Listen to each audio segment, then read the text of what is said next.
Aujourd'hui, je partagerai la parole sous le titre « Rebecca consent ». Il y a une plaisanterie que les pasteurs d'autrefois citaient trop souvent pendant leurs sermons. C'est ce qu'on appelle un humour traditionnel chrétien, que seuls les chrétiens peuvent comprendre. Un jour, un homme de la ville admira une ferme magnifiquement entretenue. Il dit alors au fermier « Waouh, vous avez créé une si belle ferme en travaillant avec Dieu ». Le fermier répondit en souriant « C'est vrai, c'est grâce à Dieu, mais monsieur, j'aurais aimé que vous voyiez aussi l'état de ce champ quand Dieu était seul.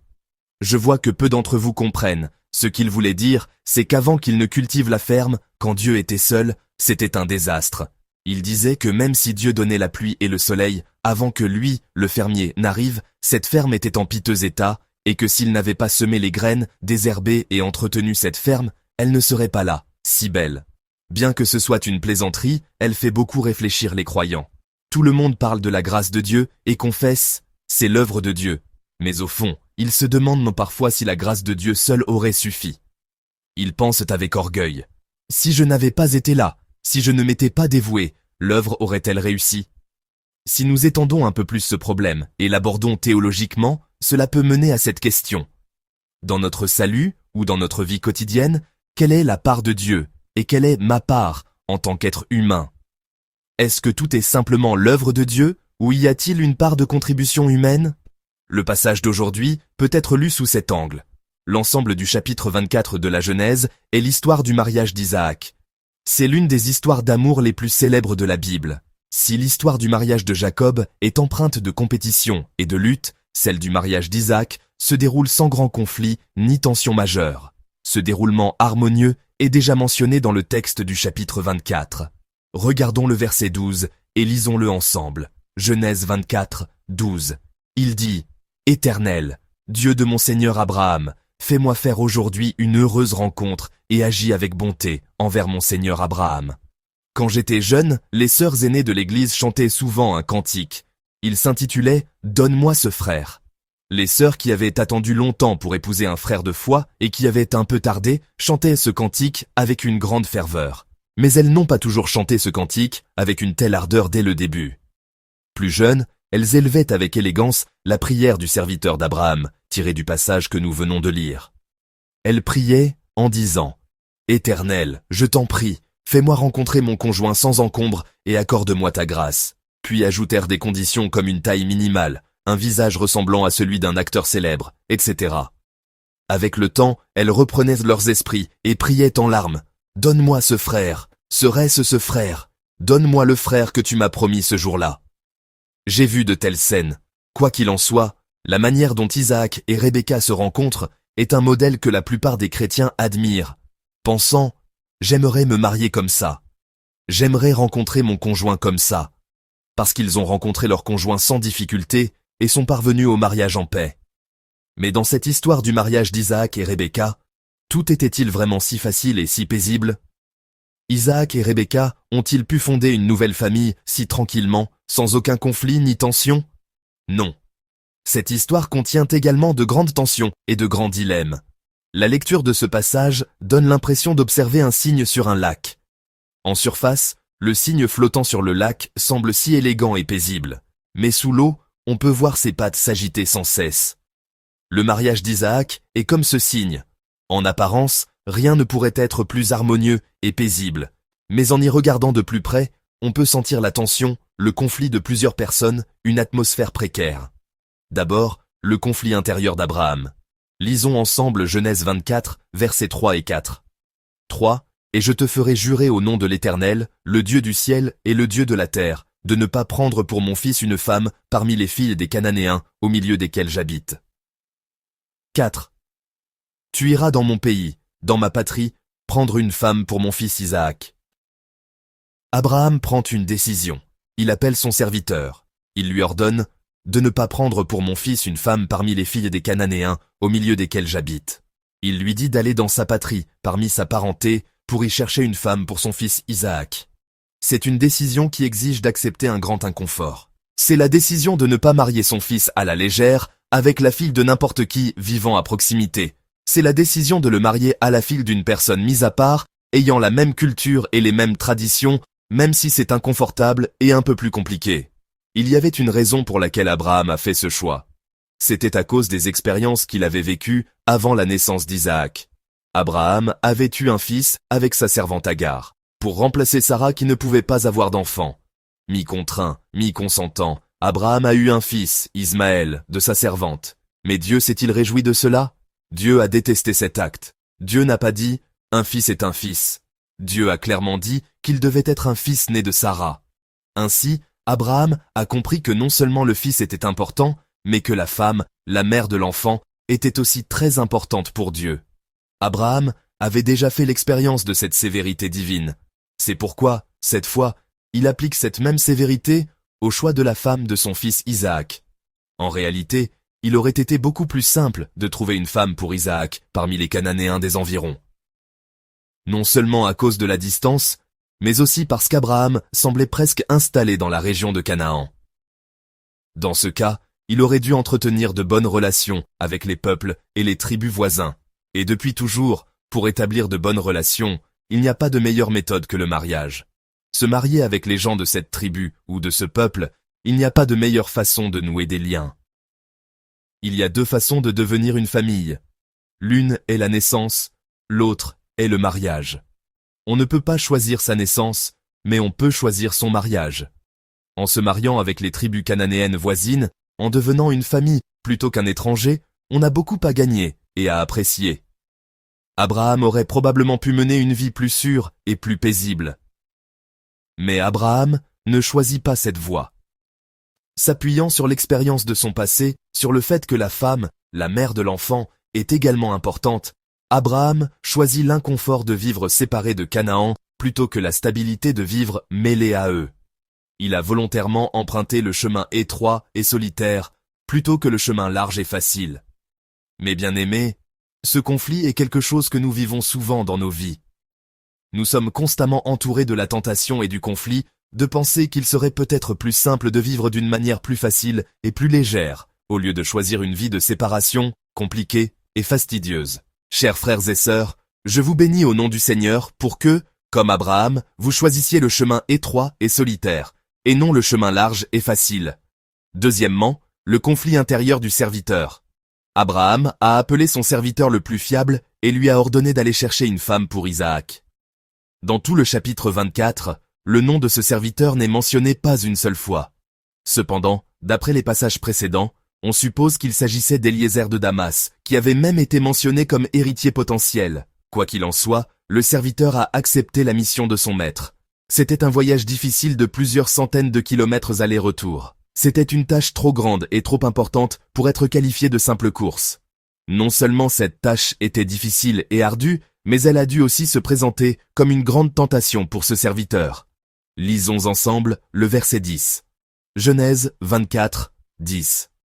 Le serviteur prit 10 chameaux parmi ceux de son seigneur, et il partit avec tous les biens de son seigneur. Il se mit en route et se rendit en Mésopotamie, dans la ville de Nachor.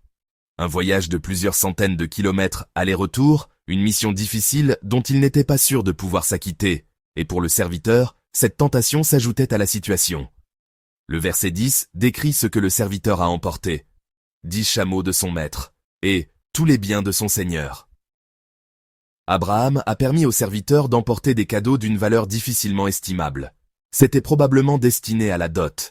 Le problème est que ces cadeaux et trésors étaient entre les mains du serviteur, et qu'il devait parcourir des centaines de kilomètres sur une route désertique. C'est là que de nombreuses tentations ont dû surgir pour le serviteur. Un serviteur est quelqu'un qui ne possède rien. Mais maintenant, avec cette mission, la possession devenait possible. S'il fermait les yeux un instant et changeait un peu d'avis, s'il prenait une autre direction que celle souhaitée par son maître, vers un lieu plus éloigné, et ne revenait pas, c'était l'occasion en or pour que toutes ces choses, en particulier tous les biens de son maître, deviennent sa propriété. C'était peut-être une chance qui ne se représenterait jamais de toute sa vie.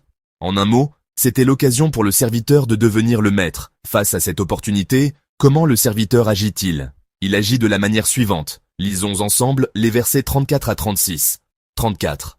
Alors il dit, « Je suis un serviteur d'Abraham. » 35. L'Éternel a comblé de bénédictions mon Seigneur, qui est devenu puissant. Il lui a donné des brebis et des bœufs, de l'argent et de l'or, des serviteurs et des servantes, des chameaux et des ânes. 36. Sarah, la femme de mon Seigneur, a donné dans sa vieillesse un fils à mon Seigneur, et il lui a fait don de tout ce qu'il possède. Le serviteur, au milieu de cette situation de tentation, se présente avec précision. Je suis un serviteur d'Abraham. Il explique ainsi qu'il est la propriété d'Abraham et que tous les biens de son maître Abraham sont un don de Dieu. De cette manière, le serviteur surmonte la tentation de devenir maître, la tentation de posséder. Mais bien aimé, cette tentation vécue par le serviteur, la tentation de vouloir devenir le maître, ne nous est pas étrangère. Je vous bénis au nom du Seigneur pour que vous puissiez confesser. Je suis un serviteur de Dieu.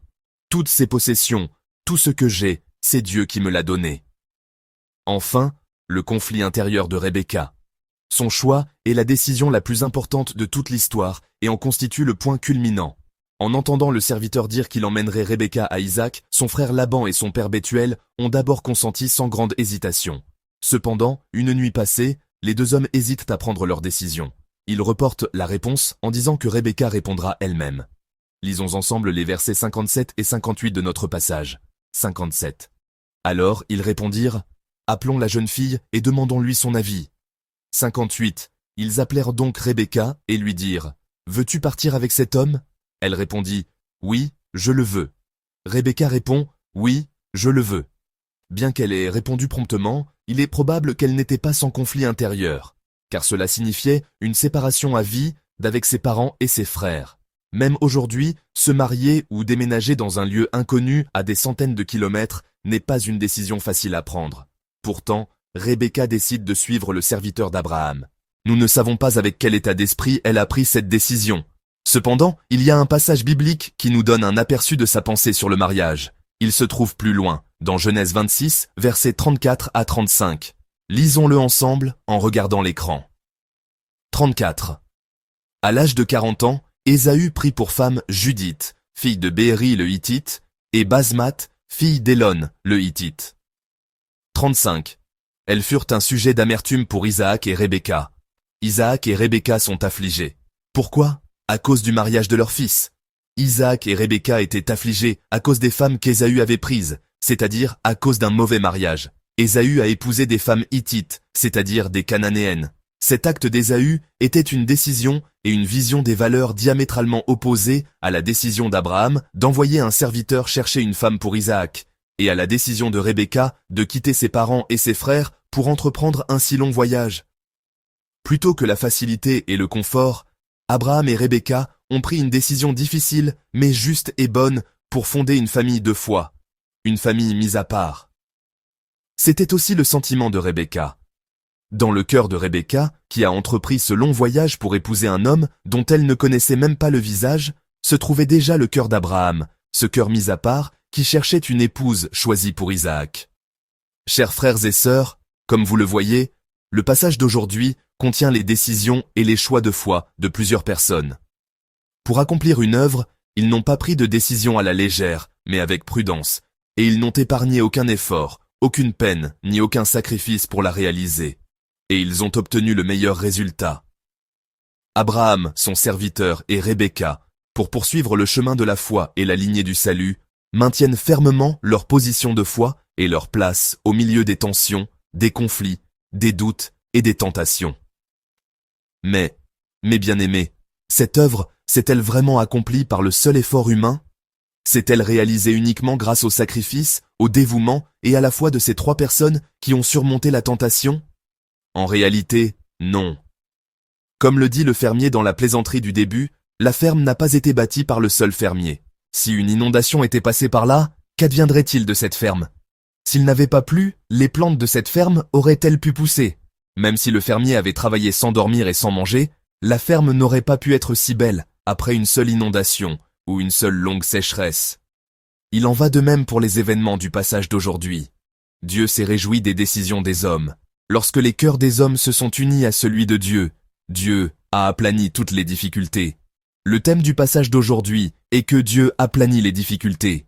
Le fait que le serviteur d'Abraham ait pu atteindre sa destination sans se perdre sur un chemin qu'il n'avait jamais emprunté, que la première femme qu'il ait rencontrée en arrivant à la ville soit nulle autre que Rebecca ait pu agir exactement comme le serviteur l'avait prié, que cette Rebecca soit la fille de Bethuel, le neveu de Nachor, le frère d'Abraham, Tout cela n'est en aucun cas le fruit du hasard, et ce n'est pas non plus quelque chose qui peut être accompli par l'effort humain.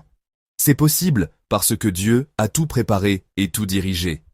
Bien que l'homme ait pris des décisions et agi en conséquence, toutes ces choses sont l'œuvre de Dieu. Et il fait participer les hommes à son œuvre. Il leur donne la joie d'accomplir ensemble l'histoire de Dieu. Chers frères et sœurs, je vous bénis au nom du Seigneur pour que vous ayez une vie aussi harmonieuse. Une vie où Dieu dirige toutes choses sans heurts. Mais il y a une chose que nous devons absolument retenir. Qu'est-ce qu'une vie harmonieuse? Rencontrer son conjoint sans difficulté, se marier sans difficulté, obtenir ce que l'on désire sans difficulté, et parcourir le chemin de la vie sans difficulté, cela seul ne constitue pas la vie harmonieuse que Dieu désire. La vraie vie harmonieuse dont parle le passage d'aujourd'hui est la suivante. C'est une vie où l'on s'efforce de ne pas se laisser porter par le courant, où l'on endure les pertes et les préjudices que cela entraîne, et où, en décidant de remonter le courant, on fait l'expérience que c'est Dieu qui accomplit cette œuvre. Une vie qui fait l'expérience de Dieu, voilà la vraie vie harmonieuse. Le plus important est que, lorsque nous nous efforçons d'être du côté de Dieu, Dieu reconnaît ce cœur et nous fait expérimenter et comprendre sa direction minutieuse. Et ainsi, finalement, nous en venons à confesser. Rien de tout cela n'est mon œuvre. Tout est l'œuvre de Dieu. La vraie vie harmonieuse, c'est de vivre en faisant cette confession. Sans décision, on ne peut pas comprendre. Si l'on se laisse porter par le courant, on ne peut pas faire cette expérience. Si l'on ne décide pas fermement de ne pas se laisser porter par le courant, on ne peut absolument pas comprendre ce Dieu, le Dieu qui aplani notre vie et la rend prospère, le Dieu qui intervient et nous guide de manière étonnante. Chers frères et sœurs, nous ne devons pas simplement vivre une vie facile, mais une vie que Dieu rend facile. Nous ne devons pas simplement vivre une vie prospère, mais une vie que Dieu rend prospère. Et nous devons vivre une vie qui confesse ce Dieu à travers toute notre vie, tout notre temps, toute notre passion. Cette confession doit être dans notre vie. C'est alors qu'elle est réelle. Par une décision de foi, Dieu a aplani le chemin. Dieu l'a fait prospérer. Je vous bénis au nom du Seigneur pour que vous meniez tous une vie d'où cette confession découle toujours naturellement. Une vie de collaboration avec le Seigneur, une vie de participation à l'œuvre du Seigneur à laquelle il vous a appelé. Réfléchissons à la parole que nous avons reçue et prions ensemble. Seigneur, fais que nous vivions une vie de décision comme Abraham, son serviteur, et Rebecca. Par cette décision, fais-nous expérimenter ton œuvre. Que notre vie soit une vie harmonieuse par ton œuvre, une vie prospère par ton intervention, et une vie qui confesse ce Dieu, le Dieu qui a rendu notre vie harmonieuse et prospère. Prions ensemble. Dieu d'amour, aplanis nos vies, fais prospérer nos vies. Mais Seigneur, plutôt qu'une vie harmonieuse sans toi et prospère sans toi, fais que nous choisissions un chemin solitaire et difficile avec toi, et qu'à travers cette décision, nous fassions l'expérience de la véritable prospérité de Dieu, de la véritable harmonie que tu donnes. Fais que nous puissions tous confesser, Seigneur, tu as tout fait. Merci. Nous prions au nom de notre Seigneur Jésus-Christ. Amen.